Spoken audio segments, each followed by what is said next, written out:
हरि ओं श्री गुरुभ्यो नमः परमगुरुभ्यो नमः श्रीमदानन्दतीर्थभगवत्पादाचार्यगुरुभ्यो नमः हरि ओं नारायणं निखिलपूर्णगुणैकदेहं निर्दोषम् अप्यतमम् अपेखिलैः सुवाक्यैः अस्योद्भवाद्यशेषविशेषतोऽपि वन्द्यं सदा प्रियतमं मम सन्नमामि श्रियपच्चेलित्यागणितगुणमाणिक्यविशद प्रभाजा उल्लासवहत सकलवद्यतमसे जगज्जन्मस्तेम प्रलयरचनाशीलवपुषे नमो शेषाम्नाय प्रतिहृदयदीप्ताय हरिये ಶ್ರೀಗುರುಭ್ಯೋ ನಮಃ. ಉಪಸ್ಥಿತರಿರುವ ಸಕಲ ವಿದ್ವಾಂಸರಿಗೂ ಗುರುಗಳಿಗೂ ನಮಸ್ಕಾರಗಳು. ಪಂಚಾಧಿಕರಣದಲ್ಲಿ ಪಾದಸೂತ್ರವಿರಿಸಿದ ಶಾಸ್ತ್ರಯೋನಿತ್ವಾತ್ ಎಂಬ ಮೂರನೇ ಸೂತ್ರ ಹಾಗೂ ಮೂರನೇ ಅಧಿಕರಣವನ್ನು ಪ್ರಸ್ತಾಪಿಸುತ್ತಿದ್ದೇನೆ. ಸೂತ್ರಗಳು ಅಂದರೆ ಪರಸ್ಪರ ಹೆಣೆದುಕೊಂಡಿರುವುದೇ ಆಗಿದೆ. ಆದ್ದರಿಂದ ಜನ್ಮಾಧಿಕರಣ ಹಾಗೂ ಸಮನ್ವಯಾಧಿಕರಣದ ಮಧ್ಯೆ ಶಾಸ್ತ್ರಯೋನಿತ್ವಾಧಿಕರಣ ಸಾಂಗತ್ಯ ಹೊಂದಿದೆ. ಜನ್ಮಾಧಿಕರಣದಲ್ಲಿ ಸೃಷ್ಟಿ ಸ್ಥಿತಿಶ್ಚ ಸಂಹಾರೋ ನೇತಿ ಜ್ಞಾನಮಾವೃತಿ ಬಂಧ ಮೋಕ್ಷಾಪಿ ಹಸು ಸ್ಥಿತಿಷು ಮುಕ್ತೋ ಹರೇ ಸದಾ ಎಂದಿದೆ. ಜಗತ್ತಿನ ಉತ್ಪತ್ತಿ, ಜಗತ್ತಿನ ಇರುವಿಕೆ, ಜಗತ್ತಿನ ವಿನಾಶ, ಜಗತ್ತಿನ ನಿಯಂತ್ರಣ, ಅರಿವು, ಬಂಧಕವಾದ ಆವರಣ, ಬಂಧನದ ಬಿಡುಗಡೆಯೂ ಕೂಡ ಪರಮಾತ್ಮನಿಂದ ಯಾವಾಗಲೂ ನಡೆಯುತ್ತಿದೆ ಎಂಬುದಾಗಿ ಎಲ್ಲ ಸ್ಥಿತಿಗಳು ಹೇಳಲ್ಪಟ್ಟಿದೆ.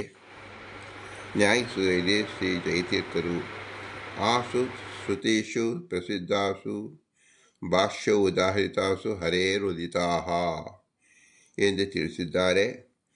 ಸೃಷ್ಟಿಸಿದ ಸಂಹಾರೋ ನೇತಿ ಜ್ಞಾನಮಾವೃತಿ ಬಂಧ ಮೋಕ್ಷೋಚ ಪುರುಷಾಸ್ಯಾಧ್ಯ ಸ್ಯಾತ್ ನ ಹರಿರೇಕರಾಟ್ ಸ ಹರಿರೇಕರಾಟ್ ಇತಿ ಸ್ಕಾಂದೆ.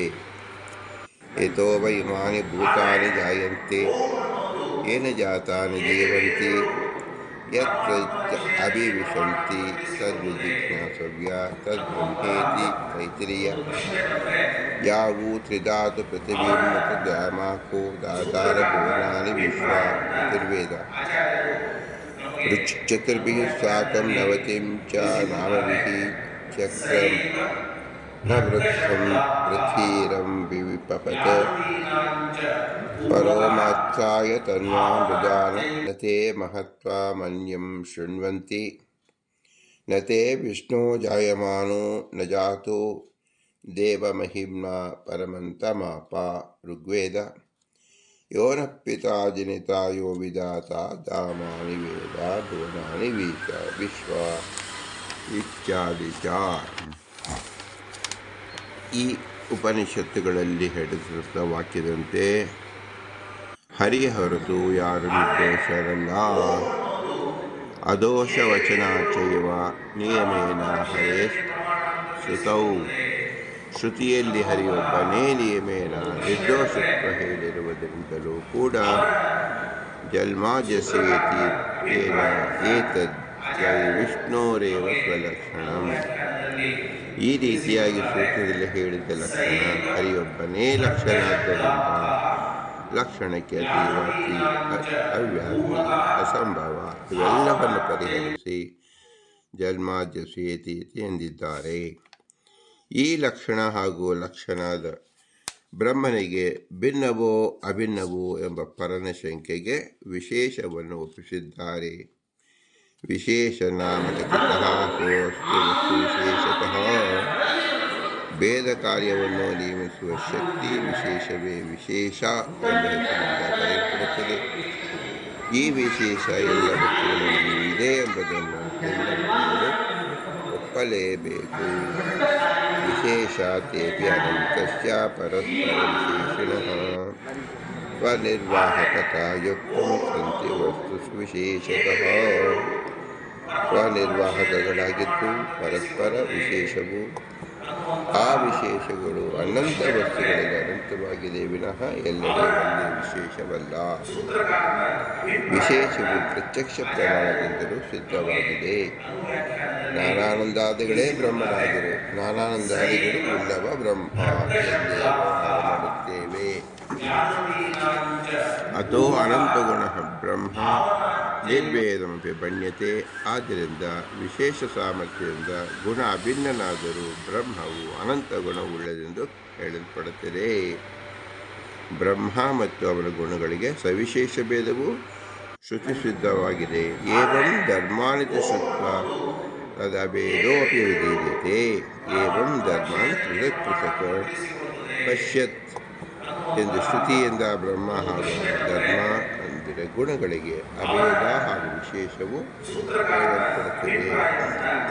ಮುಂದಿನದು ಬ್ರಹ್ಮ ಜಗತ್ಕಾರಣ ಎಂಬುದಕ್ಕೆ ಏನರ್ಥ ಅಂದರೆ ನಿಮಿತ್ತ ಕಾರಣನೋ ಅಥವಾ ಉಪಾದಾನ ಕಾರಣವೋ ಅಥವಾ ಉಭಯ ರೀತಿಯ ನಿಮಿತ್ತೋಪಾದಾನ ಕಾರಣವೋ ಎಂದು ವಿಮರ್ಶಿಸಿ ಭಿನ್ನ ನಿಮಿತ್ತೋಪಾದಾನತ್ವ ಎಂಬ ತೃತೀಯ ಪಕ್ಷವನ್ನು ಕೆಲವರು ಪರಿಗ್ರಹಿಸಿದ್ದಾರೆ. ಜಗತ್ತಿನ ಪರಿಣಾಮಕಾರಿಯಾಗಿ ಉಪಾದಾನ ಕಾರಣವೆಂದು ಕೆಲವರು ಪರಿಗ್ರಹಿಸಿದ್ದಾರೆ. ಪ್ರಪಂಚದ ಭ್ರಮೆಗೆ ಅಧಿಷ್ಠಾನದಿಂದಷ್ಟೇ ಕೆಲವರು ಉಪಾದಾನ ಕಾರಣ ಮಾತ್ರ ಪರಿಣಾಮಕಾರಿಯಲ್ಲ ಎಂದು ಕೆಲವರು ಪ್ರತಿಗ್ರಹಿಸಿದ್ದಾರೆ. ಸಿದ್ಧಾಂತ ರೀತಿ ಅದು ಕೇವಲ ನಿಮಿತ್ತ ಕಾರಣ ಎಂಬುದೇ ಶಾಸ್ತ್ರದ ಆಧಾರದಿಂದ ತಿಳಿಸಿದೆ. ಶಾಸ್ತ್ರಸ್ಥ ಯೋನಿ ಅಂದರೆ ಪರಬ್ರಹ್ಮ, ಶಾಸ್ತ್ರದ ಕಾರಣನು, ಅವನಿಂದಲೇ ವೇದಾದಿ ಶಾಸ್ತ್ರ ಉಂಟಾಗಿದೆ ಎಂದು ಅಪವ್ಯಾಖ್ಯಾನ ಮಾಡಿದ್ದಾರೆ. ಶಾಸ್ತ್ರವೇ ಭಗವಂತನ ವಿಷಯದಲ್ಲಿ ಪ್ರಮಾಣ ಎಂಬುದೇ ಈ ಸೂತ್ರದ ಅರ್ಥವಾಗಿದೆ. ಅದನ್ನು ಶ್ರೀಮದಾನಂದ ತೀರ್ಥರು ವಿಗ್ರಹ ವಾಕ್ಯ ಮಾಡಿ ತಿಳಿಸಿದ್ದಾರೆ. ಶಾಸ್ತ್ರಂ ಯೋನಿ ಪ್ರಮಾಣಂ ಅಸ್ಯೇತಿ ಶಾಸ್ತ್ರಯೋನಿ. ಇದು ಶಾಸ್ತ್ರಯೋನಿತ್ವಾಧಿಕರಣದ ಪೀಠಿಕಾಭಾಗವಾಗಿದೆ. ಓಂ ಶಾಸ್ತ್ರಯೋನಿತ್ವಾತ್ ಓಂ ಎಂಬುದರ ಅರ್ಥ ಸೂತ್ರಾರ್ಥ. ಶಾಸ್ತ್ರ ಅಂದರೆ ವೇದ ಮತ್ತು ವೇದಾನುಸಾರಿ ಗ್ರಂಥಗಳೇ ಯೋನಿ ಪ್ರಮಾಣಂ ಆಗಿರುವುದರಿಂದ ಬ್ರಹ್ಮನೇ ಜಗತ್ಕಾರಣನು. ಪೂರ್ವಪಕ್ಷ ಯಥೋ ವೈಮಾನಿ ಭೂತಾನಿ ಜಾಯಂತೆ ಎಂಬಲ್ಲಿ ಹೇಳಿದ ಜನ್ಮಾದಿ ಕಾರಣತ್ವದ ವಿಷಯ ವಿಷ್ಣುವೋ ಅಥವಾ ಇತರರೋ ಎಂಬುದು ಸಂಶಯ. ಪಾಶುಪತಾದಿ ಆಗಮದಲ್ಲಿ ರುದ್ರನನ್ನು ಸರ್ವಜ್ಞ ಇದ್ದುದರಿಂದ ವಿಷ್ಣುವನ್ನು ಲಕ್ಷಣಕ್ಕೆ ಅತಿ ವ್ಯಾಪ್ತಿ ಎಂದು ಪೂರ್ವಪಕ್ಷ. ಸಿದ್ಧಾಂತ ಪಾಶುಪತಾದಿ ಆಗಮ ಪ್ರಮಾಣಗಳಿಂದ ಋಗ್ಯಜ ಸಾಮರ್ಥರ್ವಶ್ಚ ಭಾರತಂ ಪಂಚರಾಷ್ಟ್ರಕಂ ಎಂದು ಹೇಳಿದಂತೆ ವೇದ ಮತ್ತು ವೇದಾನುಸಾರಿಯಾಗಿದ್ದ ಮಾತ್ರ ಪ್ರಮಾಣ. ಶ್ರುತಿ ಸಹಾಯವಿಲ್ಲದ ಪುಸ್ತಕವೂ ಪ್ರಮಾಣವಲ್ಲ. ಉಪನಿಷದ ಪುರುಷ ಎಂದು ಹೇಳಿದ ರೀತಿ ವೇದಗಳಿಂದ ಮಾತ್ರ ಬ್ರಹ್ಮನು ಪ್ರಯನಾಗಿದ್ದಾನೆ. ಆದ್ದರಿಂದ ಜಗತ್ಕಾರಣವೇ ವಿಷ್ಣುವೇ ಹೊರತು ಇತರರಲ್ಲ. ಶೈವಾಧ್ಯಾಗಮ ಸಂಪ್ರಾಪ್ತಂ ದೃಷ್ಟಯೇನ ಫಲೇನ ತು ತದ್ವಾಕ್ಯ ಉಪಮಯಾನ್ಯಚ್ಛ ಪ್ರಮಾಣತ್ವೇನ ನುಮೀಯತೆ. ಈಶವಾಕ್ಯತ್ವತಃ ಶೈವಾದಿ ಆಗಮಗಳಲ್ಲಿ ಹೇಳಿದ ಸಾಧನಾನುಷ್ಠಾನದಿಂದ ದೊರೆತ ಪ್ರತ್ಯಕ್ಷ ಸಿದ್ಧವಾದ ಫಲದಿಂದ ಆ ವಾಕ್ಯವು ಪ್ರಮಾಣವೆಂದು ಅನುಮಾನ ಮಾಡಿಕೊಂಡು ಆ ವಾಕ್ಯದ ದೃಷ್ಟಾಂತದಿಂದ ಇತರ ವಾಕ್ಯಗಳು ಪ್ರಮಾಣ ವಿಷಯದಲ್ಲಿ ಈಶವಾಕ್ಯತ್ವ ಎಂಬ ಹೇತುವಿನಿಂದ ಅನುಮಾನ ಮಾಡಲ್ಪಡುತ್ತದೆ. ಈ ಅನುಮಾನದಿಂದ ಅತಿ ವ್ಯಾಪ್ತಿ ಶಂಕ ಬರುತ್ತದೆ. ಅನುಮಾನದಿಂದಲೂ ಶಿವಾದಿಗಳಿಗೆ ಜಗತ್ ಜನ್ಮಾದಿ ಕಾರಣತ್ವವನ್ನು ಸರ್ವಜ್ಞತ್ವಾದಿಗಳನ್ನು ಸಾಧನೆ ಮಾಡಲು ಶಕ್ಯವಾಗುತ್ತದೆ. ಸಕರ್ತಕತ್ವಂ ಕಾರ್ಯವಾದ್ದರಿಂದ ದಕ್ಕದಂತೆ ಸೃಷ್ಟಿಯು ಪ್ರಯತ್ನದಿಂದ ಸಾಧ್ಯ ಕರ್ಮವಾದ್ದರಿಂದ ಭೂಮಿ ಹಾಗೂ ನೀರನ್ನು ಪುರುಷನೇ ಹೊತ್ತಿದ್ದಾನೆ. ಕೆಳಗೆ ಬೀಳದೆ ಇರುವುದರಿಂದ ಭೂಮಿಯು ಇತರ ಪದಾರ್ಥಗಳು ವಿನಾಶಕ ಆಗಬಹುದು ಪಟದಂತೆ. ಇವೆಲ್ಲವೂ ಅನುಮಾನಗಳು ಪ್ರತ್ಯಕ್ಷ ವಿರುದ್ಧ ಆಗಮ ವಿರುದ್ಧವಾಗಿದೆ. ಶೈವಾಧ್ಯಾಗಮ ಪ್ರಾಮಾಣ್ಯ ಸಾಧಕವಾದ ಅನುಮಾನ ಖಂಡನೆ. ಶಾಸ್ತ್ರಯೋನಿಯಾಗದ ಪ್ರಮಾಣ ಅನುಮಾನ ಸಾಧಕವಿಲ್ಲ. ಇತಿ ಚೇತವಿಚಾರಿಣ ಅಪ್ರಮಾಣ ಇದನ್ನು ಸೂತ್ರದಲ್ಲಿ ಕೇಳದ ವಿಷಯವನ್ನು ಹೇಳುತ್ತಿರುವುದರಿಂದ ಬರುತ್ತದೆ ತಿಳಿಸಿದ್ದಾರೆ. ಹೀಗೆನ್ನುವ ಪಕ್ಷದಲ್ಲಿ ಪ್ರತ್ಯಕ್ಷ ಸಿದ್ಧವಾದ ಫಲ ವಿಚಾರವಿಲ್ಲ. ವಾಕ್ಯದಿಂದ ಅಪ್ರಮಾಣವನ್ನು ಅನುಮಾನ ಮಾಡಬಹುದಾಗಿದೆ. ಇಲ್ಲಿಗೆ ಶೈವಾಜ್ಯಾಗ ಪ್ರಾಮಾಣ್ಯಪಾದಕ ಅನುಮಾನದ ಖಂಡನೆ ಮುಗಿಯಿತು. ನ ಪೃಥಕ್ಚಾರಮೇಶ್ವರೇ ಜಗತ್ಕಾರಣದೇಶ್ವರ ವಿಷಯದಲ್ಲಿ ಸ್ವತಂತ್ರ ಅನುಮಾನವು ಪ್ರಮಾಣವಾಗುವುದಿಲ್ಲ. ಇದಕ್ಕೆ ಕರ್ತೃತ್ವ ಅನುಮಾನ ದೂಷಣೆ, ಕಾರ್ಯತ್ವ ಹೇತುವಿಗೆ ಅಸಿದ್ಧಿಯ ಉದ್ಭಾವನೆ, ಎರಡನೆಯ ಅನುಮಾನಕ್ಕೆ ದೋಷದ ಅತಿದೇಶ ಪ್ರಸಂಗ, ಮೂರನೇ ಅನುಮಾನದಲ್ಲಿ ದೋಷಾಂತರ ಉದ್ಭಾವನೆ, ನಾಲ್ಕನೇ ಅನುಮಾನಕ್ಕೆ ಅರ್ಥಾಂತರ ಎಂಬ ದೋಷ ಬರುತ್ತದೆ. ಸರ್ವಾನುಮಾನಗಳಿಗೆ ಸತ್ಪ್ರತಿಪಕ್ಷ ಹಾಗೂ ಪರಿಶೇಷ ಅನುಮಾನದಿಂದ ಖಂಡನೆಯಾಗುತ್ತದೆ. ಪುಂಸ್ತ ಹೇತು ಬಲಾದೇವ ಪೂರ್ವೋಕ್ತವನೇವ ವರ್ತನ. ಪುಂಸ್ತ ಎಂಬ ಹೇತು ತಲೆಗಿತ್ತಲೇ ಹಿಂದೆ ಹೇಳಿದ ಮಾರ್ಗದಿಂದಲೇ ಸ್ವತಂತ್ರ ಅನುಮಾನವು ಶಿವನ ವಿಷಯದಲ್ಲಿ ಪ್ರಮಾಣವಾಗುವುದಿಲ್ಲ. ಇದರ ಫಲಿತಾರ್ಥ ಕಥನ ಶಾಸ್ತ್ರಯೋನಿತ್ವಮೇತೇನ ಕಾರಣಸ್ಯ ಬಲಾದ್ಭವೇತ್. ಈ ಪ್ರಕಾರದಿಂದ ಜಗತ್ಕಾರಣವು ಪ್ರಕಾರಾಂತರ ಸಿದ್ಧವಾಗದೇ ಇರುವುದರಿಂದ ಶಾಸ್ತ್ರಯೋನಿತ್ವವು ಸಿದ್ಧವಾಗುತ್ತದೆ. ನಾವೇದವಿನ್ ತರ್ಕೇನ ಮತಿರಿತ್ಯಾದಿ ವಾಕ್ಯತಃ ತರ್ಕೋ ಜ್ಞಾಪಯಿತುಂ ಶಕ್ಯೋ ನೇತಿ ನೇಷಿತಾರಂ ಕಥಂಚನ. ನ ವೇದವಿಧನ ತರ್ಕೇಣ ಮತಿ ಇತ್ಯಾದಿ ವೇದವಾಕ್ಯಗಳಿಂದ ತರ್ಕವು ಜಗತ್ಕರ್ತನನ್ನು ತಿಳಿಸಲು ಯಾವ ಪ್ರಕಾರದಿಂದಲೂ ಸಮರ್ಥವಲ್ಲ. ಸಾರ್ವಜ್ಞಾದಿ ಸಾಧಕ ಅನುಮಾನಕ್ಕೆ ಸತ್ಪ್ರತಿಪಕ್ಷತ್ವ ಪರಕೃತ್ಯಾದಿರೂಪೇಣ ಪಕ್ಷಬೋಧಸ್ಯ ಚೇಷಿತಃ ಕಿಂಚಿತ್ ಜ್ಞಾತ್ವಾ ಚ ಪುಂಸೇನ ಶಕ್ಯಂ ಸಾಧಯಿತುಂ ಸುಖಂ. ಫಲಕರ್ತೃತ್ವ ಮೊದಲಾದ ರೂಪವಾದ ಪಕ್ಷಭೂತವಾದ ಈಶ್ವರನಿಗೆ ಪುಂಸ್ತ್ವ ಎಂಬ ಹೇತುವಿನಿಂದ ಕಿಂಚಿತ್ ಜ್ಞತ್ವವನ್ನು ಸ್ಥಾಪಿಸುವುದು ಸುಖವಾಗಿ ಶಕ್ಯವಾಗುತ್ತದೆ. ವೃಕ್ಷಕರ್ಣಕ್ಕಿಲಂ ವೃಕ್ಷಂ ವೇತ್ತಿ ಪುಂಸ್ತ್ವಾದಿ ಚೈತ್ರವತ್. ವೃಕ್ಷಕರ್ತನು ಎಲ್ಲ ವೃಕ್ಷಗಳನ್ನು ತಿಳಿಸಲಿಲ್ಲ, ಪುರುಷನಾದನೆಲ್ಲ ಚೈತನ್ಯತೆ. ಇತ್ಯಾಧರ್ಮಸ್ಪರ್ಧಿ ನಾನುಮಾನಂ ಪರೇಷಿತಃ ಶಕ್ತಂ ವಿಜ್ಞಾಪನೆ. ಈ ಪ್ರಕಾರವಾದ ಅನುಮಾನಕ್ಕೆ ಪ್ರತಿಪಕ್ಷಿಯಾದ ಅನುಮಾನವು ಸತ್ಯ ಸಂಕಲ್ಪಾದಿ ಗುಣಗಳಿಂದ ಕೂಡಿದ ಈಶ್ವರ ವಿಷಯದಲ್ಲಿ ಸಮರ್ಥವಲ್ಲ. ಈಶ್ವರ ಅನುಮಾನಕ್ಕೆ ಆಭಾಸ ಸಮಾನ ಯೋಗಕ್ಷೇಮದಿಂದ ಖಂಡನೆ. ಚಾತಿ ಪ್ರಸಂಗೋನುಮಾನೋ ವಿಷಃ ವಸ್ತುತ್ವತ್ಪರಕ ಶೃಂಗಿ ಪುಷ್ಪವತ್ತಯಂ ಖಂ ಸುತೈತಾಚಿತ್ರೆ ಜಗತಃ ಶಿಷ್ಟೋರಸತ್ವಾತೋತ್ತರೇ. ಈ ರೀತಿಯಾದ ಅನುಮಾನದಿಂದ ಅತಿ ಪ್ರಸಂಗವು ಬರುತ್ತದೆ. ಕುದುರೆಯು ಪದಾರ್ಥವಾದ್ದರಿಂದ ಕೊಂಬುಗಳಿದ್ದು, ಆಕಾಶವು ದ್ರವ್ಯವಾದ್ದರಿಂದ ಹೂವುಗಳಿದ್ದು, ಪಂಜೆಯು ಹೆಂಗಸರಿಂದ ಪ್ರಚೋದಿತ, ಆರನೇ ರಸವು ಮುಂದಿನ ರಸವುಳ್ಳಿದ್ದು, ರಸವಾದ್ದರಿಂದ ಆಗುತ್ತದೆ. ಉಪಕ್ರಮ ನಾಣ್ಯಸ್ಯಾದನುಮಾನಕತಃ. ಆದ್ದರಿಂದ ಉಪಕ್ರಮಾದಿಗಳಿಂದ ಬೆಳೆದದ್ದರಿಂದ ಬೇರೆಯಾಗದ ಅನುಮಾನ ಇರುವುದಿಲ್ಲ. ಉಪಕ್ರಮ ಉಪಸಂಹಾರೋ ಅಭ್ಯಾಸ ಪೂರ್ವತಾಫಲಂ.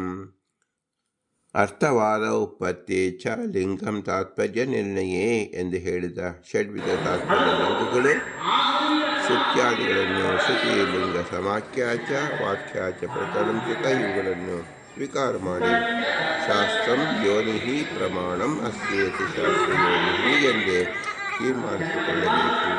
ಪರರು ಹೇಳುವ ಶಾಸ್ತ್ರಕ್ಕೆ ಯೋನಿಯೆಂಬುದು ಅಪವ್ಯಾಖ್ಯಾನವಾಗಿದೆ ಎಂಬುದರಲ್ಲಿ ಶಾಸ್ತ್ರಾಧಿಕರಣವು ಸಂಪೂರ್ಣವಾಗುತ್ತದೆ.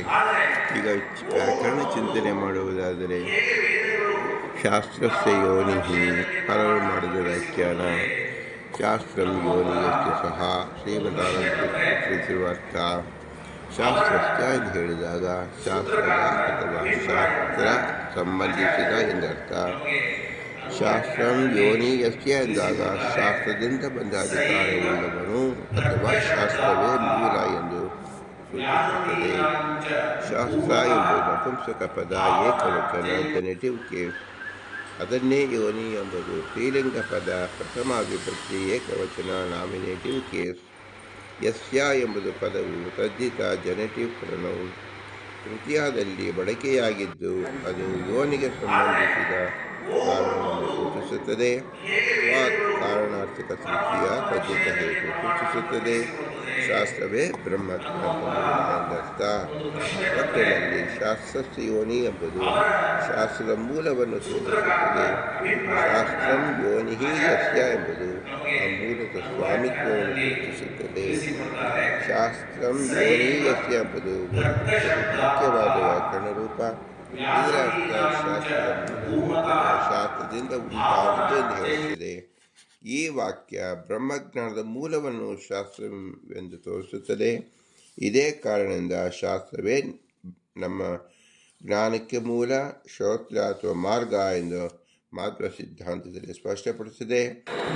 ಯೋನಿ ಜ್ಞಾನಂ ಮೂಲ, ಶಾಸ್ತ್ರ ಏಕೈಕ ಪ್ರಮಾಣಂ. ತಾತ್ಪರ್ಯ ಬ್ರಹ್ಮಜ್ಞಾನಕ್ಕೆ ಶಾಸ್ತ್ರವೇ ಮಾರ್ಗ ಎಂದಾಗುತ್ತದೆ. ಶಾಸ್ತ್ರಸ್ಯ ಯೋನಿ ಎಂಬುದು ಷಷ್ಠಿ ತತ್ವಕ್ಕೆ ಸಮಾಸ. ಇದರರ್ಥ ಶಾಸ್ತ್ರಸ್ಯ ಅದೇ ಶಾಸ್ತ್ರದ ಮೂಲ ಎಂದರ್ಥ. ಈ ವಾಕ್ಯದ ಒಳಗಿನ ಪದವನ್ನು ಉಪಯೋಗಿಸಿದೆ. ಶಾಸ್ತ್ರಂ ಯೋನಿ ಸಹ ಎಂಬುದು ಬಹುರ್ಭಿಹಿ ಸಮಾಸ, ಹೊರಗಿನ ವ್ಯಕ್ತಿಯನ್ನು ಸೂಚಿಸುತ್ತದೆ. ಶಾಸ್ತ್ರೈಕ ಗಮ್ಯ, ಶಾಸ್ತ್ರವೈದ್ಯ ಮುಂತಾದವುಗಳು ಕಾಣಬೇಕು. ಶಾಸ್ತ್ರಂ ಯೋನಿ ಪ್ರಮಾಣಮಸ್ಯೇತಿ ಬಹುರ್ಭಿಹಿ ಸಮಾಸವಾಗಬಹುದು.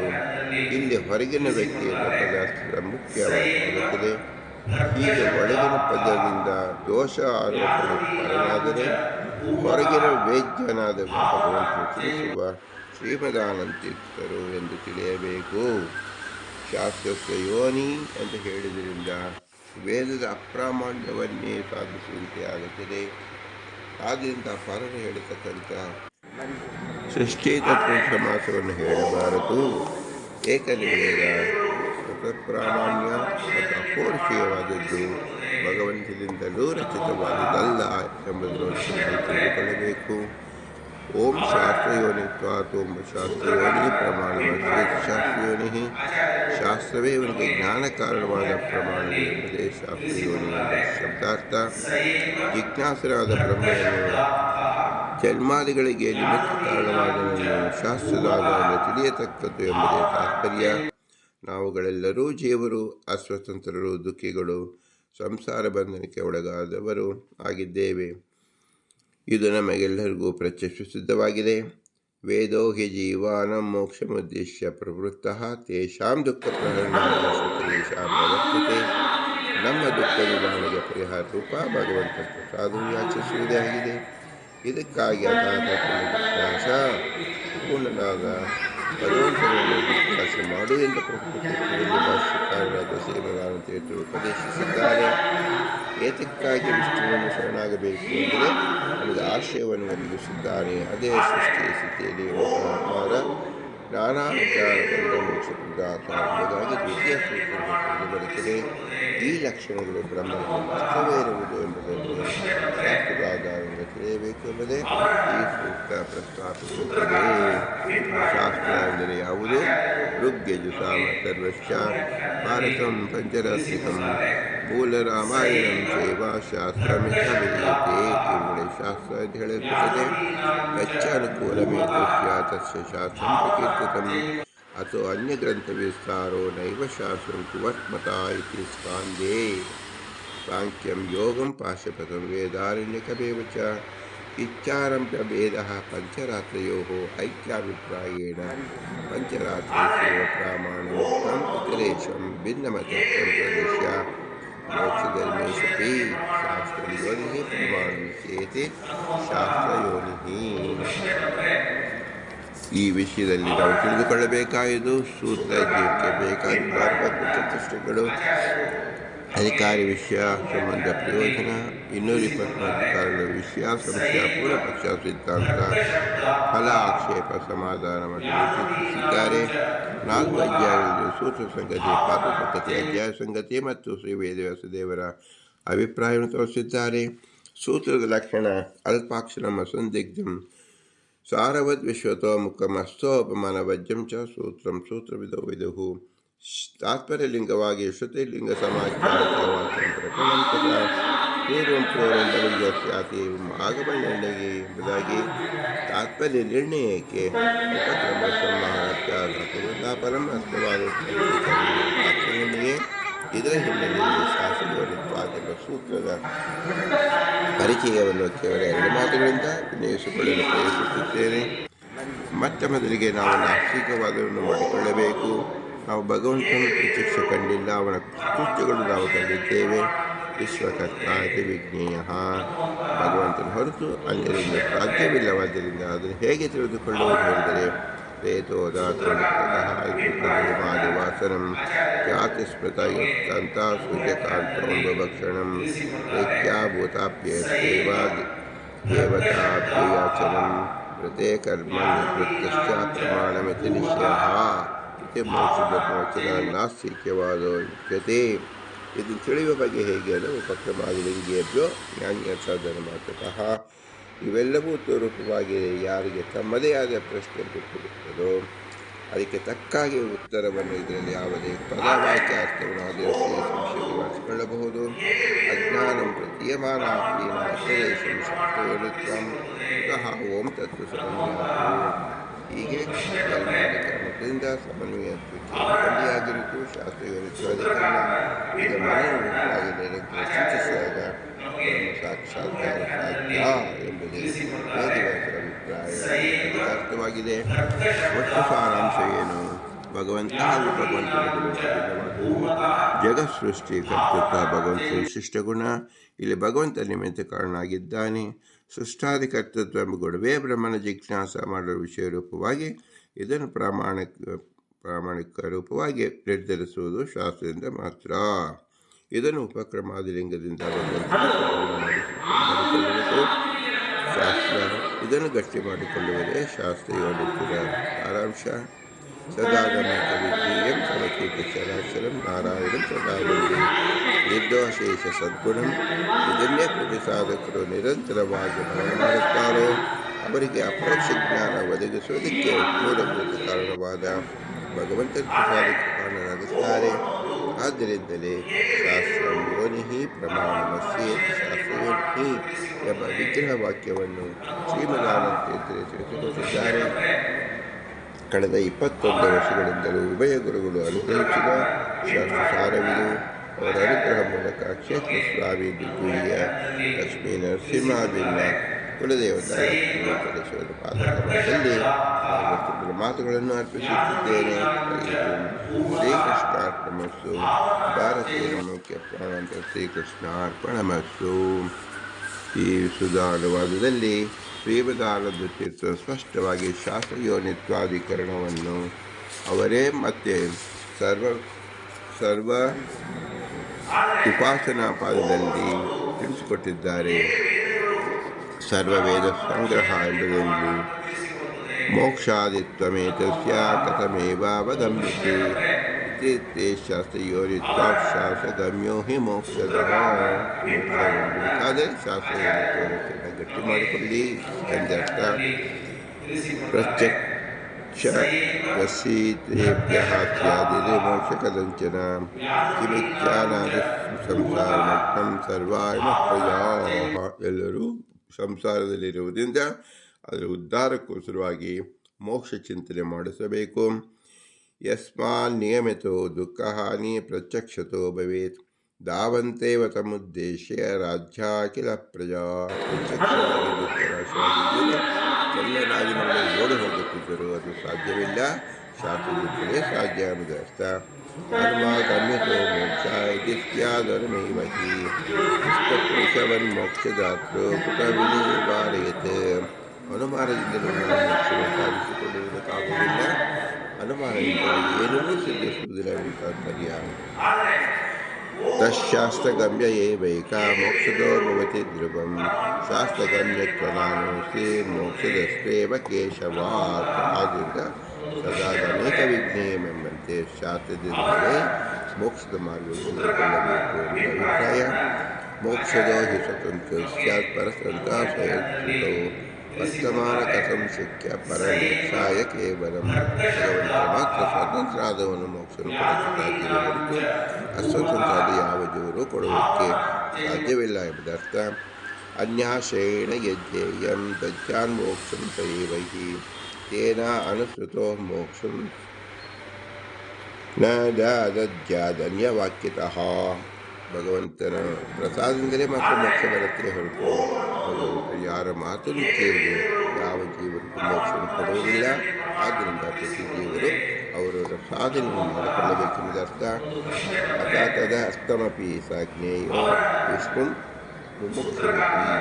ಭಗವಂತನು ಎಲ್ಲ ಮುಮುಕ್ಷುಗಳು ಮೋಕ್ಷ ಅಪೇಕ್ಷೆ ಪಟ್ಟಂಥ ಜೀವರು ಸೇವಿಸಬೇಕು. ಹೇಗೆ ಸೇವಿಸಬೇಕು? ಯಮೇವೇಶ ಇತಿ ಶ್ರುತ್ವಾ ತಮೇವ ಇತಿ ಸಾದರಂ ಶಾಸ್ತ್ರಯೋನಿತ್ವಮಸ್ಯೇವ ಜ್ಞಾಯತೆ ವೇದವಾದಿಭಿಃ. ವೇದದಲ್ಲಿ ಹೇಳಿದ ಮಾರ್ಗದಲ್ಲಿ ಮಾತ್ರ ಅನುಸಂಧಾನವಿದ್ದಾಗ ಮೋಕ್ಷ ದೊರೆಯುತ್ತದೆ. ಯಾಗೇನಂ ವಿದುರಮೃತಃ ಇತ್ಯುಕ್ತಸ್ತು ಸಮುದ್ರಃ ತದೇವ ಬ್ರಹ್ಮಪರಂ ಇತಿ ಶ್ರುತ್ಯಾವಧಾರಿತಃ. ಇದೆಲ್ಲವೂ ಶ್ರುತಿಯೂ ಸಹ ಇದನ್ನೇ ಅನುಮೋದಿಸುತ್ತಿದೆ. ಯತಃ ಪ್ರಸೂತೇತಿ ತತಃ ಸೃಷ್ಟಿಮಾಹತತೋಹೈಃ ಶಾಸ್ತ್ರಯೋನಿನ ಚ ಅನ್ಯೋಸ್ತಿ ಮುಖ್ಯತಃ ಧೃತಿಗಮ್ಯತೆ ಶಾಸ್ತ್ರಯೋನಿತ್ವಮೇತಸ್ಯ ಜ್ಞಾಯತೆ ಹಿ ಸಮನ್ವಯಾತ್. ಶಾಸ್ತ್ರಯೋನಿತ್ವವನ್ನು ಸಮನ್ವಯ ಮಾಡಿಕೊಂಡು ಭಗವಂತ ಆರಾಧಿಸಬೇಕು ಎಂಬುದಾಗಿ ಸೂಚಿಸಿದ್ದಾರೆ. ಇದನ್ನು ಎಲ್ಲ ವಿದ್ಯಾರ್ಥಿಗಳು ಸಹ ಅತ್ಯವಶ್ಯಕವಾಗಿ ತಿಳಿಯಲೇಬೇಕಾದ ಮುಖ್ಯವಾಗಿದೆ. ವಿದ್ಯಾರ್ಥಿಯಾದವನು ಗುರುಗಳಿಗೆ ಕೊಡಬಹುದಾದ ದಕ್ಷಿಣೆ ಅಂದರೆ ಏನಪ್ಪ ಅಂದರೆ ವಿದ್ಯೆಯನ್ನು ಒಪ್ಪಿಸುವುದಾಗಿದೆ. ಇದನ್ನು ಯಾವ ತ್ರೇತಾಯುಗದಲ್ಲಿ ಶಬರಿ ಫಲವನ್ನು ಕೊಟ್ಟರು, ರಾಮ ಒಲಿದ ಜಾತಿ ನೋಡಲಿಲ್ಲ. ಕುಚೇಲ ದ್ವಾಪರಯುಗದಲ್ಲಿ 3 ಹಿಡಿ ಅವಲಕ್ಕಿ ಕೊಟ್ಟ ಕೃಷ್ಣನಿದ್ದ. ಶುಕಾಚಾರ್ಯರು ನವಣೆ ಅಕ್ಕಿಯನ್ನು ಹಾಕಿ ಅನ್ನ ಮಾಡಿ ಶ್ರೀನಿವಾಸ ತೃಪ್ತನಾದ. ಇಲ್ಲಿ ಕೇವಲ ಭಕ್ತಿ ಪ್ರಧಾನವಾಯಿತು, ಪದಾರ್ಥಗಳಿಂದ. ಅವರು ಕಲಿಸುವ ವಿದ್ಯೆಯನ್ನು ಒಪ್ಪಿಸುವುದೇ ನಿಜವಾದ ಗುರುದಕ್ಷಿಣೆ ಎನಿಸುವುದು ಎಂಬುದೇ ತಾತ್ಪರ್ಯ. ನಾವು ಮುಖ್ಯವಾಗಿ ತಿಳಿಯಬೇಕಾದದ್ದು ಎಲ್ಲವೂ ನಿತ್ಯ ಎಂಬುದಕ್ಕಂತ ತಿಳಿಯಬೇಕು. ಜೀವ ನಿತ್ಯ.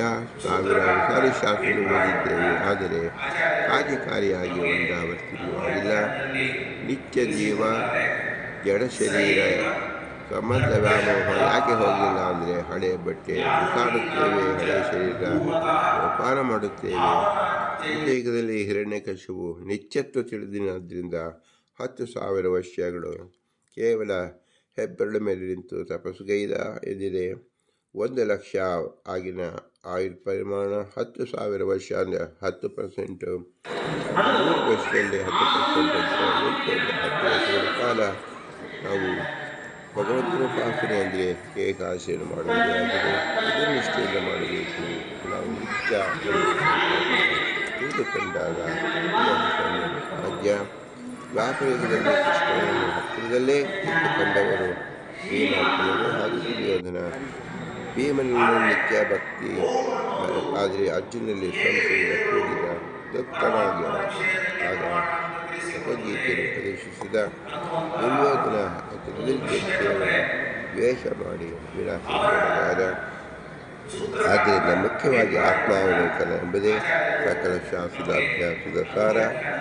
ಆತ್ಮ ಅವಲೋಕನ ಎಂದರೇನರ್ಥ ಅಂದರೆ ಅದು ಸಹ ಭಗವದ್ಗೀತೆಯಲ್ಲಿ ಹೇಳಿದ್ದಾರೆ. ತಸ್ಮಾತ್ ಶಾಸ್ತ್ರಂ ಪ್ರಮಾಣಂತೆ ಕಾರ್ಯಾಕಾರ ವ್ಯವಸ್ಥಿತವು ನಾತ್ವಾ ಶಾಸ್ತ್ರ ವಿಧಾನೋಕ್ತಂ ಕರ್ಮ ಕರ್ತುರ್ಹರತಿ. ಶಾಸ್ತ್ರದಲ್ಲಿ ಹೇಳಿದಂತೆ ಕರ್ಮವನ್ನು ಮಾಡಿ ಭಗವಂತನಿಗೆ ಒಪ್ಪಿಸುವುದೇ ಸಕಲ ಜೀವರ ಆದ್ಯ ಕರ್ತವ್ಯವಾಗಿದೆ. ಯಾರು ಇದನ್ನು ಉಲ್ಲಂಘನೆ ಮಾಡುತ್ತಾರೋ ಅವರಿಗೇನು ಗತಿಯಾಗುತ್ತದೆ ಎಂಬುದನ್ನು ಭಗವದ್ಗೀತೆಯಲ್ಲಿ ಕೃಷ್ಣ ಹೇಳಿದ್ದಾನೆ. ಯಹ ಶಾಸ್ತ್ರ ವಿಧಿ ವಿಸೃಜ್ಯ ವರ್ತತೆ ಕಾಮಕಾರತಃ ನ ಸಾಸಿದ್ಯಮಾಪ್ನೋತಿ ನ ಸುಖಂ ಅವರಿಗೆ ಯಾವ ಸುಖವಿರುವುದಿಲ್ಲ, ಲೌಕಿಕದಲ್ಲೂ ಇರುವುದಿಲ್ಲ, ಪಾರಮಾರ್ಥಿಕವಾಗೂ ಒದಗಿರುವುದಿಲ್ಲ ಎಂಬುದೇ ಶುದ್ಧ ತಾತ್ಪರ್ಯ. ನಾವು ಇಲ್ಲಿ ಮುಖ್ಯವಾಗಿ ಈ ಬ್ರಹ್ಮಸೂತ್ರಗಳು ವೇದವ್ಯಾಸದೇವರ ಕೃತಿ ಅಂದರೆ ಏನು? ಇದು ವೇದವ್ಯಾಸದೇವರ ಆಕೃತಿ ಎಂದಾಗುತ್ತದೆ. ಪಾದಸೂತ್ರಗಳು 5 ಇದು ಹೇಗೆ? ಈ ವೇದವ್ಯಾಸದೇವರಿಗೆ 5 ಪಾದ ಇದೆಯೇನು ಎಂಬುದಕ್ಕೆ ನಾವು ಏನು ತಿಳಿಯಬೇಕು ಅಂದರೆ ಬ್ರಹ್ಮಸೂತ್ರಗಳು ಸೂತ್ರಪ್ರಾಯ. ಅಲ್ಪಾಕ್ಷರಂ ಅಸಂದಿಗ್ಧಂ ವಿಶ್ವತೋ ಸಾರವತ್ಮಕಂ. ಇಲ್ಲಿ 4 ಮುಖ ಎಂದಿದ್ದಾರೆ. ಆದರೆ ಶ್ರೀ ವೇದವ್ಯಾಸರಿಗೆ ಮುಖದಲ್ಲಿ ಚಿತ್ರವಾಗಿದೆ. 5 ಮುಖ ಹೇಗೆ ಚಿತ್ರವಾಗಿದೆ ಎಂದರೆ ಸೂತ್ರ ಅಂದರೆ ಅನುಮಾನ ಶಾಸ್ತ್ರ ಎಂದು ಹೆಸರು, ತರ್ಕಶಾಸ್ತ್ರ. ಏನು ತರ್ಕ ಮಾಡಬೇಕು ಅಂದರೆ ಬ್ರಹ್ಮನ ಮೀಮಾಂಸಾ ಶ್ರೀ ವೇದವ್ಯಾಸ ದೇವರ ಪ್ರೇರಕರಾದ ಬ್ರಹ್ಮಸೂತ್ರ, ಸರ್ವಮೂಲ, ಸುಧಾ, ಚಂದ್ರಿಕಾ, ಪರಿಮಳ ಈ ಗ್ರಂಥಗಳನ್ನು ಮೆರವಣಿಗೆ ಮಾಡಬೇಕು. ಅದು 5 ಮುಖದಲ್ಲಿ. 5 ಮುಖ ಹಾಗೆ ಯಾವುದು ಅಂದರೆ ಪಾದ ಸೂತ್ರಗಳು, 5 ಸೂತ್ರಗಳು ಅಂದರೆ ಇಂದ್ರನ ಐರಾವತ, ಶ್ವೇತವರ್ಣದ 4 ದಂತವುಳ್ಳ ಹಿರಿದಾದ ಆನೆಯ ಮೇಲೆ ಉತ್ಸವ ರೂಪ ಶ್ರೀ ವೇದವ್ಯಾಸ ದೇವರು ಬ್ರಹ್ಮಸೂತ್ರ. ಇತರ ಪರಿವಾರವಾಗಿ ಶ್ರೀಮದ್ ಸರ್ವಮೂಲ, ಶ್ರೀಮದ್ ಜಯತೀರ್ಥರು ನ್ಯಾಯಸುಧ, ಶ್ರೀಮದ್ ವ್ಯಾಸರಾಜರು ನ್ಯಾಯಾಮೃತ, ತರ್ಕತಾಂಡವ ಮತ್ತು ಶ್ರೀ ರಾಘವೇಂದ್ರ ತೀರ್ಥರು ಪರಿಮಳ ರಾಯರು. ಇವರ ಸಮೇತ ತೋರುವ 5 ಪಾದಗಳು, 4 ಆನೆಯ ಪಾದಗಳು, 5ನೇದು ಸೊಂಡಿಲು ಎಂದೇ ಕಲ್ಪಿಸಿಕೊಂಡಾಗ ಆ ಸೊಂಡಲಿನಿಂದ ಎದುರಿಗೆ ಬೆಳೆಸತಕ್ಕಂಥ ಮಾಯವಾದ ದುಷ್ಟ ಜನರನ್ನು ಆಕಾಶಕ್ಕೆ ಬಿಸಾಕುತ್ತಾರೆ. ಬಾಲಕ್ಕೆ ಸಿಕ್ಕಿದ ಅನೇಕ ವಾದಿಗಳನ್ನು ಬಿಡಿಸುತ್ತಾರೆ ಎಂಬುದರ್ಥ. ಪಂಚಾಧಿಕರಣ, ಪಂಚಸೂತ್ರಗಳು, ಇದರ ಭಾವಚಿಂತನೆ, ಇದು ರೂಪಚಿಂತನೆ, ನಂತರ ಅರ್ಥಚಿಂತನೆ ನಡೆಸುವ ಶ್ರೀ ವೇದವ್ಯಾಸ ದೇವರು ಸ್ವಪ್ರಕಾಶರಾದ್ರಿಂದ ಈ ಆನೆಗೆ ಮಾವುಟಿಕ ಇಲ್ಲ. ತಮಗೆ ವಿರುದ್ಧವಾದ ಮತಗಳನ್ನು ಸೊಂಡಿಲಿನಿಂದ ಮೇಲೆ ಎತ್ತಿ ಶ್ರೀಕೃಷ್ಣ ಆಕಾಶಕ್ಕೆ ಜಕಟಾಸುರನನ್ನು ಸಂಹರಿಸಿದಂತೆ ಮಾಯಾವಾದಿಗಳನ್ನು ನೋಡಿಕೊಳ್ಳುತ್ತಾನೆ. ಇವರ ಅನುಯಾಯಿಗಳು ಆನೆ ತಮ್ಮ ಬಾಣದಿಂದಲೇ ಬಿಸಿಡುವಂತೆ ದೂರ ಸರಿಸುತ್ತಾರೆ ಎಂಬುದು ಬ್ರಹ್ಮಸೂತ್ರ ಎಂದು ಶ್ವೇತ ಐರಾವತದ ಕೃತಿಯನ್ನು ಭಾವಿಸಬಹುದು. ಎಲ್ಲರ ಮನಗಳಲ್ಲೂ ಸಾವಿರಾರು ಸಂಪ್ರದಾಯದಂತೆ ಇರಬಹುದು. ಆದರೆ ತಾವು ತಿಳಿದ ಅನುಭವದಿಂದ ಬಂದ ಅನುಭವ ರೂಪ ಒಂದೇ ಒಂದು ವಾಕ್ಯ 1000 ಸಂಪುಟದ ಸಾರ್ಥಕತೆಯನ್ನು ಸೂಚಿಸುತ್ತದೆ. ಅವ ಹೇಳಿದ ಎಂದು ಅಕರ್ಮಕ ಪ್ರಯೋಗದಲ್ಲೇ ನಿರತರಾಗುವುದು ಬಿಟ್ಟು ಇವ ತೃತೀಯ ಅತಿಶಯ ಏನು ತಿಳಿದ ಸಕರ್ಮಕ ಎಂಬ ತಮ್ಮನ್ನು ತಾವೇ ಪ್ರಶ್ನಿಸಿಕೊಳ್ಳಬೇಕು. ಇದೇ ಶಾಸ್ತ್ರ ಅಧ್ಯಯನದ ಮೂಲವಾಗಿದೆ. ವ್ಯಾಸರ ಗುಪ್ತ ಬೀಜ ಕುಸಲಯಂ ದೇವರು ಎಂದು ಹೇಳಿ ಶ್ರೀ ದಾಸರಾಯರು ತಿಳಿಸಿಕೊಟ್ಟಿದ್ದಾರೆ. ಈ ಅನುವಾದ ಕಾರ್ಯಕ್ರಮದ ವಿಶಿಷ್ಟತೆ ಏನು ಎಂದರೆ ವಿಷಯವನ್ನು ಅನುವಾದಕರಿಗೆ ಬಿಟ್ಟಿದ್ದಾರೆ. ನಿಮ್ಮ ಅನಿಸಿಕೆಯ ಪೂರ್ಣ ಅವಕಾಶ. ಇಂದಿನ ತನಕ ಬೋಧನವಾಯಿತು ಏಕಪಕ್ಷೀಯವಾಗಿ. ತಾವೇ ಮುಂದೆ ಕುಳಿತು ಕೇಳುತ್ತಿರುವುದು ಹಿರಿಯರಾದ ಗುರುಗಳಿಗೆ ನಮ್ಮೊಡನೆ ಇದ್ದು ಸಹಕರಿಸುತ್ತಿರುವುದು ಕಿರಿಯ ಗುರುಗಳು. ಎಲ್ಲ ವ್ಯವಸ್ಥೆಯನ್ನು ಮುಕ್ತವಾಗಿ ಕಲ್ಪಿಸಿರುವುದು ನರಸಿಂಹದೇವರ ಸನ್ನಿಧಾನ. ಪಾಠ ಪ್ರವಚನದಲ್ಲಿ ಆಸನ ತಂದು ಹಿಂಡು ಘಟಾನುಘಟಗಳ ಪಂಡಿತರು 50, 60, 70 ವರ್ಷಗಳು ದೀರ್ಘ ಶ್ರೋತೃವರ್ಗ ಮದ್ಯಪಾನೀಯ ವ್ಯವಸ್ಥೆ ಯತಿಗಳ ಪರಂಪರೆಯನ್ನು ಕಲಿಸಿಕೊಳ್ಳುವುದು ಪ್ರತ್ಯಕ್ಷ. ಬೃಂದಾವನದಲ್ಲಿ 32 ಯತಿಗಳ ಸನ್ನಿಧಾನ. ಇಂಥ ಸನ್ನಿಧಾನದಲ್ಲಿ ಶಾಸ್ತ್ರಯೋನಿತ್ವಾಧಿಕರಣ ಶಾಸ್ತ್ರಕ್ಕೆ ಅನುಗುಣವಾಗಿ ನಡೆಯಬೇಕು. ವೇದ ಅಪೌರುಷೇಯ ನಿತ್ಯವಾದುದು. ಪರಮಾತ್ಮ ರಚನೆಯಲ್ಲಿ ವೇದ ಪ್ರಾಮಾಣ್ಯವನ್ನು ತಿಳಿಯುವುದು. ವೇದ ಸಹಕಾರಿಯಾಗದ್ದು ಅಪ್ರಮಾಣ, ವೇದ ವಿರುದ್ಧ ಹಾನಿಕರ. ನಮ್ಮ ದೈನಂದಿನ ಕ್ರಮದಲ್ಲಿಯೂ ಪುರುಷಕೃತ ನಿತ್ಯ, ರಾಮಾಯಣ ಎಂಬತಕ್ಕಂಥದ್ದು ನಾವು ತಿಳಿದಾಗ ವೇದ ಬಾಹ್ಯ ಗ್ರಾಹ್ಯವಲ್ಲ. ನಿಯಮ ಪರಿಪಾಲನೆ ಕಾರಣ ಸಂದರ್ಭೋಚಿತವಾಗಿ ನಡೆಸಿಕೊಳ್ಳುವ ಸ್ವಭಾವ ಪ್ರಭಾವದಂತೆ. ಅಂದರೆ ನಮ್ಮ ದೈನಂದಿನ ಕಾರ್ಯ ಎಲ್ಲವೂ ಪುರುಷಕೃತವಾಗಿದೆ, ಅನಿತ್ಯವಾಗಿದೆ. ನಮ್ಮದೇ ಆದ ರೂಲ್ಸ್ ಮಾಡಿಕೊಳ್ಳುತ್ತೇವೆ. ಇದು ವೇದ ಬಾಹ್ಯವಾಗುತ್ತದೆ, ಇದು ಗ್ರಾಹ್ಯವಲ್ಲ. ನಿಯಮ ಪರಿಪಾಲನೆ ಆಯಾ ಸಂದರ್ಭೋಚಿತವಾಗಿ ನಡೆಸತಕ್ಕದ್ದು. ಸ್ವಭಾವ ಮತ್ತು ಪ್ರಭಾವದಂತೆ ವ್ಯತ್ಯಾಸವಾಗುತ್ತಿರುತ್ತದೆ. ಆದರೆ ಶಾಸ್ತ್ರಯೋನಿತ್ವ ಎಂಬತಕ್ಕಂಥದ್ದು ನಿರ್ಣಯಭೂತವಾಗಿ ಹೇಗೆ ಶಾಸ್ತ್ರವಿರುದೆಯೋ ಅದರಂತೆ ತಿಳಿಯಬೇಕು ಎಂಬುದನ್ನು ನಿರೂಪಿಸುತ್ತದೆ. ಇಲ್ಲಿಯ ವಿದ್ಯಾರ್ಥಿಗಳ ಲಕ್ಷಣ ಹೇಗಿರಬೇಕು? 4-6 ತಿಂಗಳು ಊಟ ನಿದ್ದೆ ಬಿಟ್ಟು ಸರ್ವಮೂಲ ಸಮಗ್ರ ಸುಧಾ ಸಮಗ್ರವಾಗಿ ಕಂಠಪಾಠ ಮಾಡಿ ಸಾವಿರಾರು ಬಾರಿ ಸ್ಮರಿಸುತ್ತಾ ಇದ್ದರು. ಪರೀಕ್ಷೆಯ ನಂತರ ಕಣ್ಮರೆಯಾಗುತ್ತದೆ. ಆದರೆ ತಮ್ಮ ಅನುಭವಗಳನ್ನು ಎಂದು ಅಭ್ಯಾಸ ಮಾಡುವುದಿರುವುದೇ ಇಲ್ಲ, ವಾಕ್ಯ ಜೋಡಣೆ ಮಾಡಿರುವುದಿಲ್ಲ. ಆದರೆ 3 ತಾಸು ಪರೀಕ್ಷೆ ಕೊಟ್ಟ ವಿದ್ಯಾರ್ಥಿ 3 ನಿಮಿಷದಲ್ಲಿ ತನ್ನ ಅನುಭವವನ್ನು ಹಂಚಿಕೊಂಡಾಗ ತನ್ನ ಕಣ್ಣು ತೇವಾಗುತ್ತದೆ, ಹೃದಯ ನಿಲ್ಲುತ್ತದೆ, ಕಂಪನವಾಗುತ್ತದೆ, ರೋಮಾಂಚನವಾಗುತ್ತದೆ. ಸಭಿಕರ ಪರೀಕ್ಷಕರ ಕಣ್ಣಲ್ಲೇ ನೀರು ತರಿಸುತ್ತದೆ, ಎಲ್ಲರ ಭಾವುಕರನ್ನಾಗಿ ಮಾಡುತ್ತದೆ. ಇದು ಸ್ವಾನುಭವದ ಮಹತ್ವ. ಇದನ್ನು ರಾತ್ರಿ 12ರಲ್ಲಿ ಎಬ್ಬಿಸಿ ಕೇಳಿದರೂ ಚೂರೋ ತಪ್ಪದಂತೆ ಒಡಿಸುತ್ತಾನೆ. ತಾನು ಸಾಯುವ ತನಕೂ ಸ್ಥಿರವಾಗಿ ಉಳಿದಿರುತ್ತದೆ. 1000 ಸಂಪುಟ ಗ್ರಂಥ 10 ಹನಿಗಳ ಕಣ್ಣೀರಲ್ಲಿ ನೆನೆಯುತ್ತದೆ. ಇದು ಯಾರು ನಿಜವಾಗಿ ಅಭ್ಯಾಸ ಮಾಡಿರುತ್ತಾರೋ ಅವರ ಅನುಭವವಾಗುತ್ತದೆ. ನಮ್ಮ ಗುರುಗಳ ಪ್ರಶಂಸೆ ಮಾಡಬಹುದಾದರೆ ನಮ್ಮ ಗುರುಗಳು ಶಿಸ್ತಿನ ಸಿಪಾಯಿಗಳಂತೆ ಹೇಳಿದ ಕಾಲಕ್ಕೆ ಹೇಳಿದ ಪಾಠವನ್ನು ಎಂದೂ ತಪ್ಪಿಸಿಲ್ಲ. ದೇಹದ ಆರೋಗ್ಯ, ಕಾಲುಗಳು ಎದ್ದು ನಿಲ್ಲಲು ಆಗದ ದಿನವೂ ಮತ್ತೊಬ್ಬರು ತಂದು ಕೂಡಿಸಿ ಪಾಠವನ್ನು ಮಾಡಿದ್ದಾರೆ. ಪ್ರತಿ 3-4 ತಿಂಗಳಿಗೆ, ಚಳಿ ಕೊರೆಯುವ ಕಾಲದಲ್ಲಿ, ಮಳೆಯಲ್ಲಿ, ಬೆವರು ಸುರಿಯುವ ಕಾಲದಲ್ಲಿ 3 ತಾಸು ಪರಸ್ಥಳಗಳಲ್ಲೂ ಕಟ್ಟುನಿಟ್ಟಾಗಿ ಪಾಠ ಮಾಡಿದ್ದಾಗಿರುತ್ತಾರೆ. ಶ್ರೀರಂಗದಲ್ಲಿ ಬಿಸಿಲು ತಾಪ, ಹೊಸಪೇಟೆಯಲ್ಲಿ ಬಿಸಿಲು ತಾಪ, ಲಹರಿ ಬೃಂದಾವನದಲ್ಲಿ ಮತ್ತೆ ಮೊನ್ನೆ ಬಹಳ ಚಳಿಯಲ್ಲೂ ಸಹ ಶಾಲು ಹೊತ್ತುಕೊಂಡೇ ಪಾಠವನ್ನು ಮಾಡಿದ್ದಾರೆ. ಬೆಳಿಗ್ಗೆ 6ಕ್ಕೆ ಪಾಠ, ಊಟವಾದ ಕೂಡಲೇ ಪಾಠ. ಹೀಗೆ ಹೊಸ ಸ್ಥಳದಲ್ಲಿ ವ್ಯರ್ಥ ಕಾಲ ಕಳೆಯಬಾರದೆಂಬ ದೀಕ್ಷೆ. ಇದನ್ನು ಶಿಷ್ಯರಾದ ನಾವೆಲ್ಲರೂ ಮೈಗೂಡಿಸಿಕೊಳ್ಳಬೇಕಾಗಿದೆ. ಇಂತಹ ಗುರುಗಳ ಪ್ರಶಂಸೆ ಮಾಡುವುದು ನಮ್ಮ ಕರ್ತವ್ಯವಾಗಿದೆ. ಇವರು ಸಹ ATM ಬೆಂಬಲಿಸಬಹುದು. ಈಗಿನ ATM ವ್ಯವಸ್ಥೆ ಇತ್ತೀಚೆಗೆ ಅಂದರೆ 10-15 ವರ್ಷದಿಂದ ಕಾಣುತ್ತೇವೆ. ಆದರೆ ನಮ್ಮ ಗುರುಗಳು ಕಳೆದ 50 ವರ್ಷಗಳಿಂದ ಸೊಸೈಟಿಯಲ್ಲಿ ಎಲ್ಲ ವರ್ಗದವರಿಗೆ ಪರಿಚಯವಾಗಿದೆ.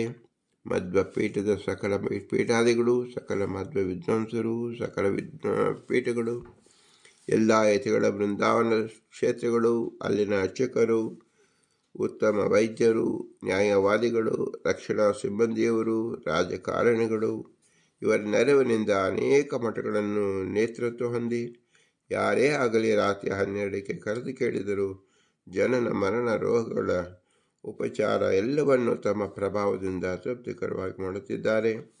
ಕರೋನಾ ಸಮಯದಲ್ಲಿ 100 ಫ್ಯಾಮಿಲಿಗೆ ಇವರನ್ನು ನಂಬಿ ಬದುಕಿಕೊಂಡಿದ್ದಾರೆ. ಈ ಮಧ್ಯೆ ನಿರಂತರ ಪಾಠ ಪ್ರವಚನ, ಪ್ರಾಧ್ಯಾಪಕ ವೃತ್ತಿ, ಸ್ವಾಮಿಗಳ ಸಂಚಾರ ವ್ಯವಸ್ಥೆ, ಆರಾಧನೆಗಳಲ್ಲಿ ಮುಖ್ಯ ಮೇಲ್ವಿಚಾರಣೆ, ಗ್ರಂಥ ಪ್ರಕಾಶನ ಇತ್ಯಾದಿಗಳನ್ನು ಇಂದಿಗೂ ATMನಂತೆ ತಮ್ಮನ್ನು ತಾವೇ ಮತ್ತು ಸಮಾಜಕ್ಕೆ ತೊಡಗಿಸಿಕೊಂಡಿದ್ದಾರೆ.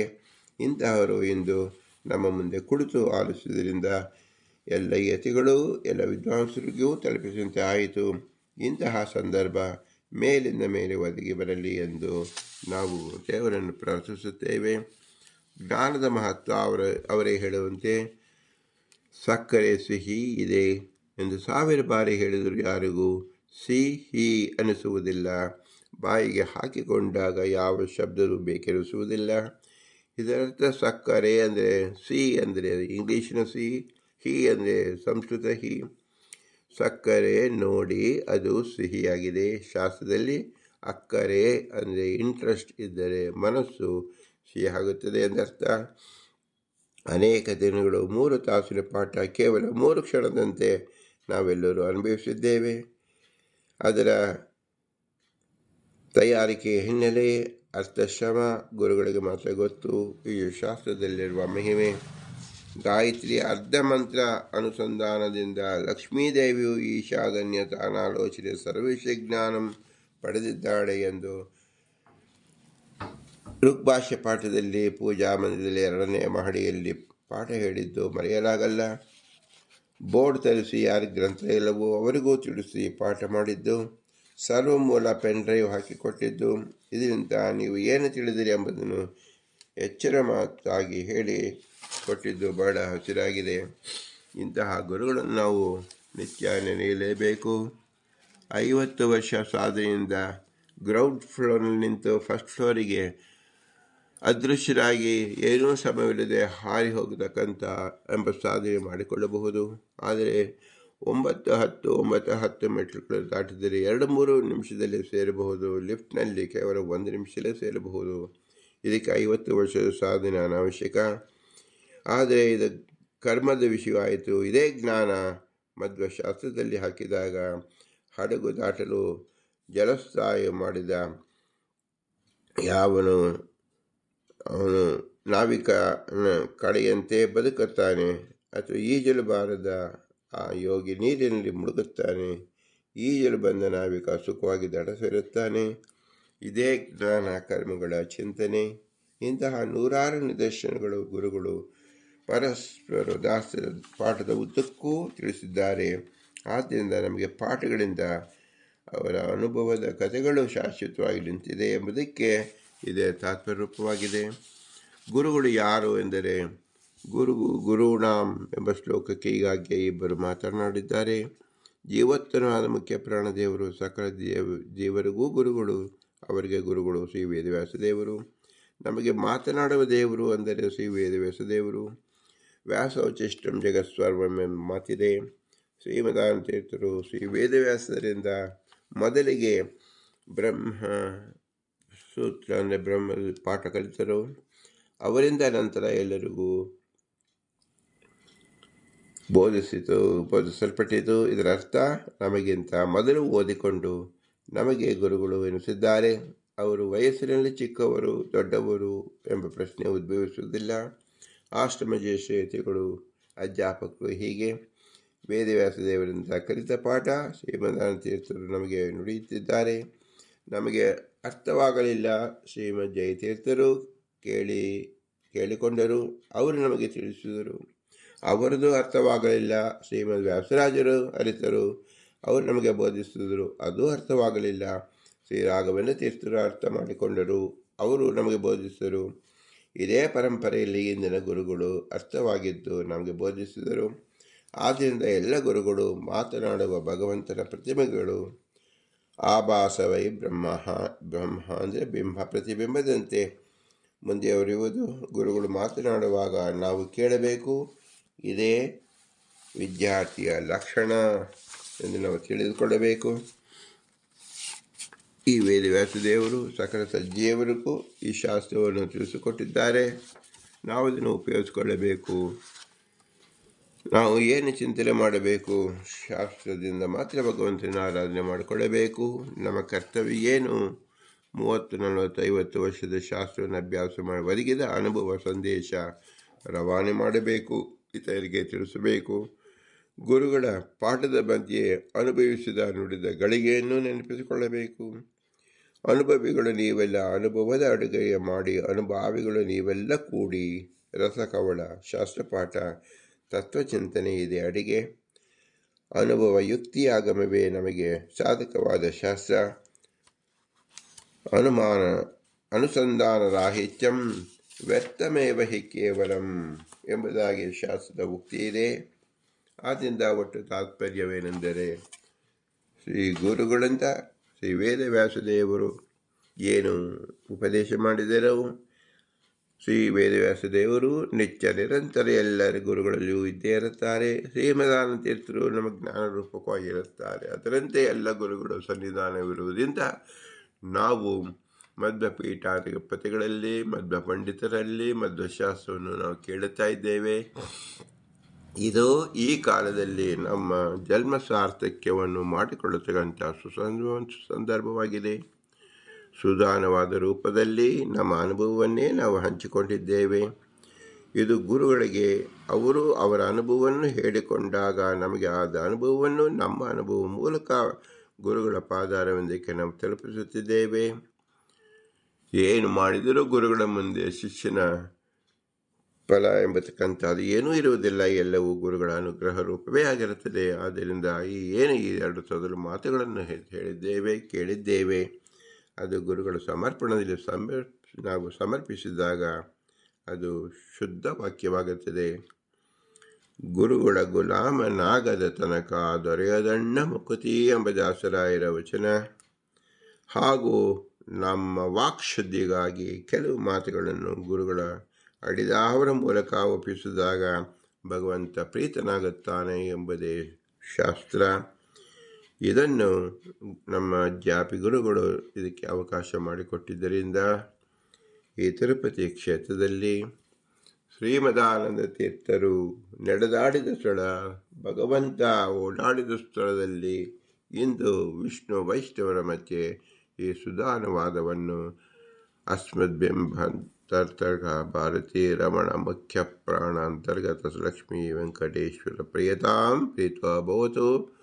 ಶ್ರೀಕೃಷ್ಣಾರ್ಪಣಮಸ್ತು. ಹರಿ ಓಂ, ಹರಿ ಓಂ, ಹರಿ ಓಂ.